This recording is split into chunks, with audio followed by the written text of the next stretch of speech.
Hey, what's going on YouTube? How are you? Dave here. Welcome back to Surviving New England.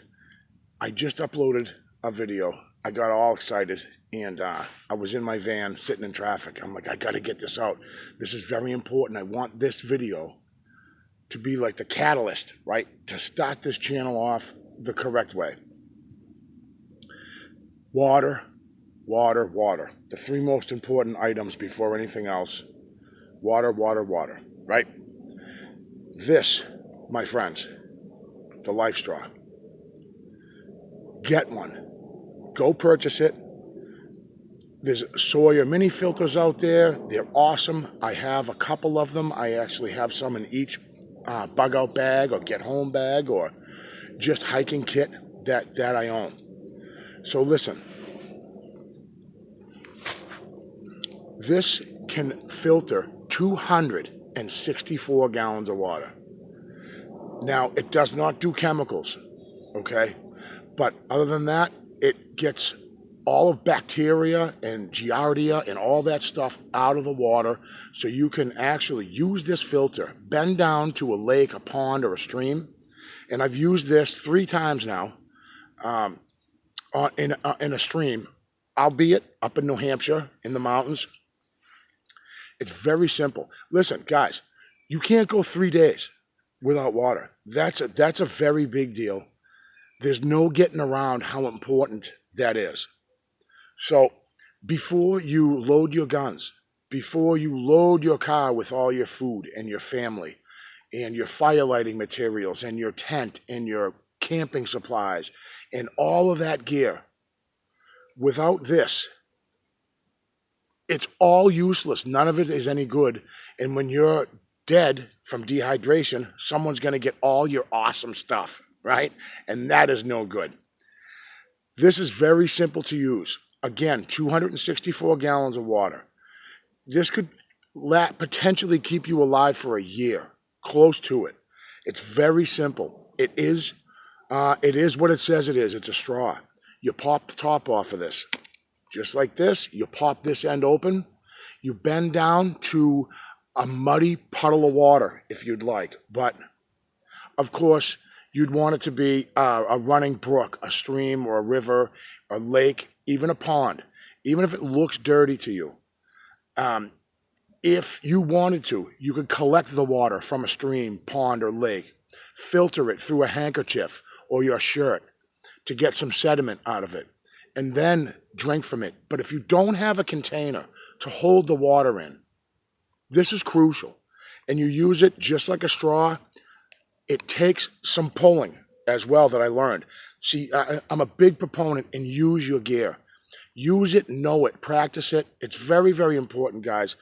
And I'm not talking about World War III or all these catastrophic events. I'm talking about something simple that could happen in your neighborhood.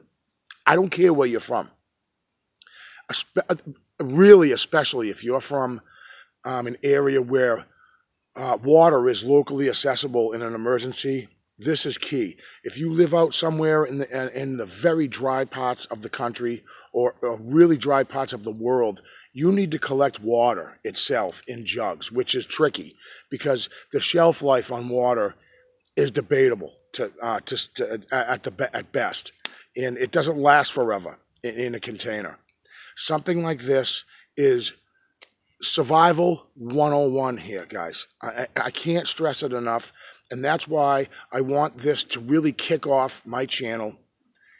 This is crucial, key, important, vital, any other dictionary word you can think of for something you cannot live without. This is it. Now, I also want to add, Sawyer makes a filter that is fantastic. It's awesome. It can filter, there are some, the Sawyer Mini, I'm not going to quote numbers because I didn't do my homework yet on it, but there are some that will filter 10,000 gallons of water. There's others that will filter 100,000 gallons, the large Sawyer filter.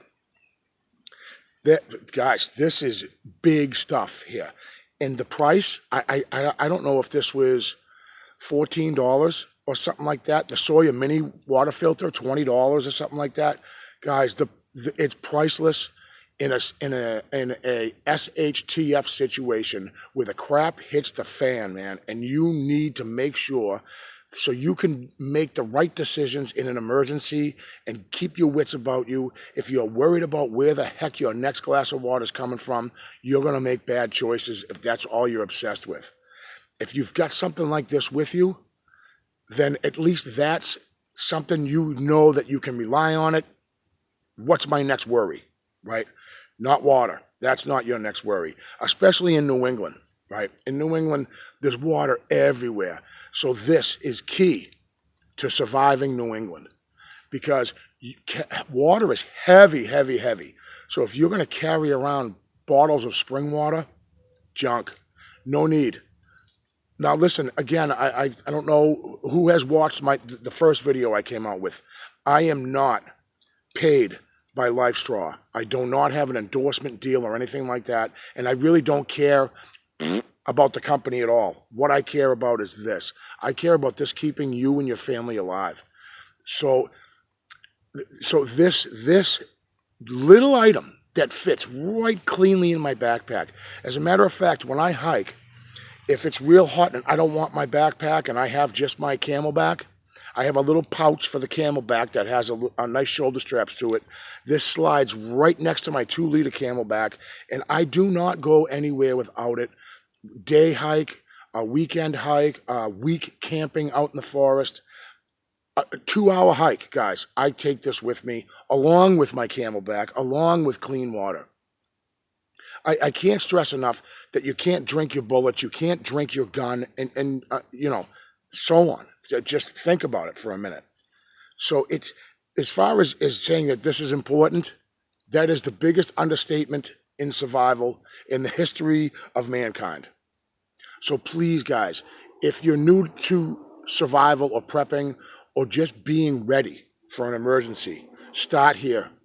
If you are on a low budget and you're trying to figure out how do I start to build my kit, and I'm going to get into later videos on what I carry and stuff like that, if anybody cares. I mean, some people don't care what I carry, but from experience, guys, and I'm not a professional, but my experience, I don't have to be a rocket surgeon to understand that water is essential, life-sustaining. Without it, you're in serious trouble.